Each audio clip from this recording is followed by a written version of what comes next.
conscience my acquittance seal, and you must hold me in your heart for friends, if you have heard, and with a knowing ear, that he which hath your noble father slain pursued my life. It well appears, but tell me why you proceeded not against these feats, so planful and so capital in nature. Oh, 2 special reasons which may to you seem much unsinewed, but yet to me they're strong.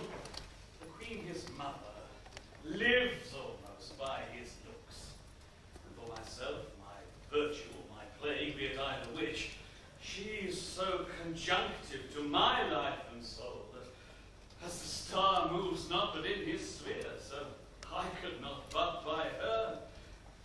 The second motive, why to a public count I might not go, is the great love the general gender bear him. And so have I, a noble father lost.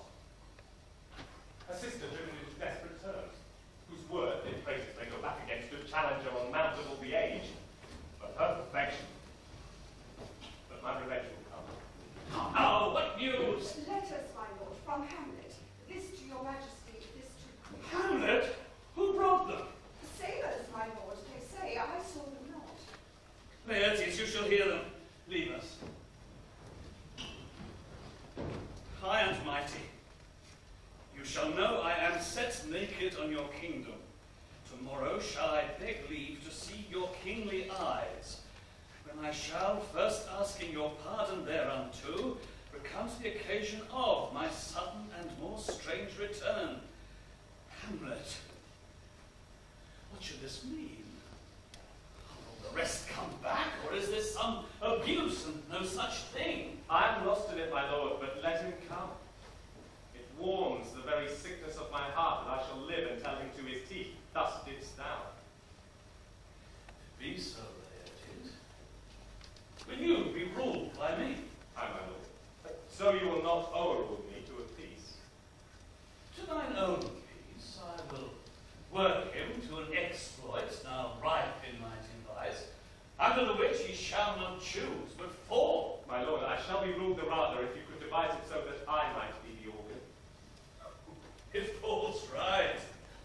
You have been talked of since your travel much, and that in Hamlet's hearing for a quality wherein they say you shine. What part is that, my lord? 2 months since, here was a gentleman of Normandy. Upon my life, Lamord. The very same. I know him well. He is the brooch indeed and gem of all the nation. He made confession of you, and gave you such a masterly report for art and exercise in your defense, and for your rapier most especial, that he cried out 'twould be a sight indeed if one could match you. This report of his did Hamlet so envenom with his envy, that he could nothing do but wish and beg your sudden coming o'er to play with you. Now, out of this. What out of this, my lord? Laertes, what your father did, are you likely painting the sorrow, a face without a heart? I ask you this. Hamlet comes back. What would you undertake to show yourself indeed your father's son, more than in words? Cut his throat, in the church. You do this. Keep close within your chamber. Hamlet returned shall know you are come home. We'll put on those shall praise your excellence.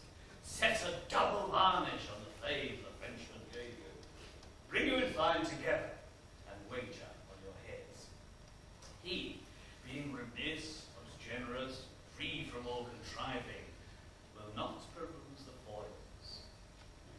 So that with ease or with a little shuffling, you may choose a sword unbaited, and in a passing practice, requite it for your father. I will do.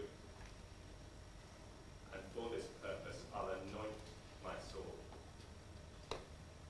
I bought an unction of a mountebank.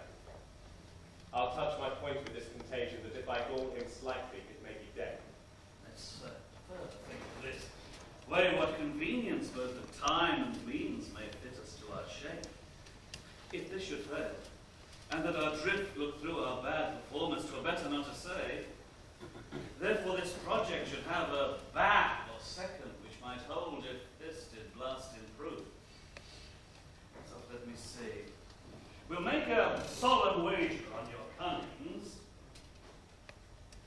I have to. When in your motion you are hot and dry, as make your butts more violent to that end, and that he calls for drink, I have prepared him a chalice for the nonce, whereon but sipping, if he by chance escape your venom stuff, our purpose may hold there.